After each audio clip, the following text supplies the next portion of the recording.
Allah sumpah dalam Quran, wa walidin wa ma walad, dan demi bapa dan anak, zuriat, walid. Walad dan walid. Ulama-ulama bincang walad dan walid ni apa? Walid dan walad tu apa? Nombor satu, Nabi Ibrahim dan Nabi Ismail. Yang bapa tu Nabi Ibrahim, anaknya Nabi Ismail. Dua, ulama berpendapat bahawa bapa tu ialah Nabi Adam dan anak-anaknya kita, zuriatnya. Yang ketiga, bapa tu siapa? Kita semua dan anak-anak keturunan kita.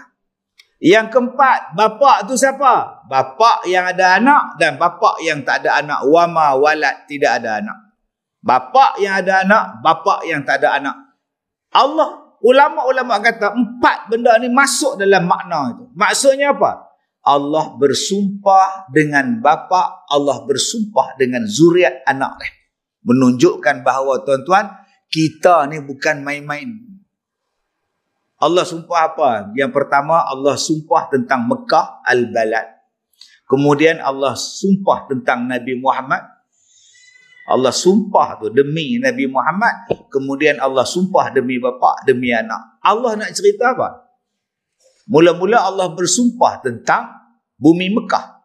Kemudian Allah bersumpah dalam al-Balad tentang Nabi Muhammad. Kemudian Allah bersumpah tentang bapa dan anak. Untuk apa? Ini dia jawabul qasam. Jawabul jawab nama dia. Allah bersumpah, laqad khalaqnal insana fi kabad.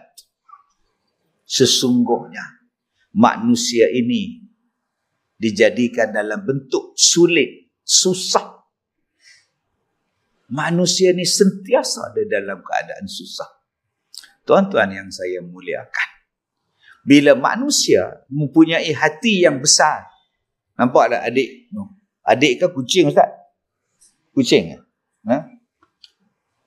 Bila manusia start jadi sulit, kabad maknanya sulit, susah, risau, susah hati, itu nama dia kabad. Kita ni faham kabad memang mercut. Mercut, pompam, buh kabad. Tak pun nak bagi masak pisang tu cepat, buh kabad. Kabad tu maknanya susah hati. Tuan-tuan sekarang pun duduk dalam masjid ni susah hati. Bila nak habis ceramah? Silap dekat depan, kacau. Keluar payah. Susah. Susah tu bila mula-mula dilahirkan. Bila manusia jadi dari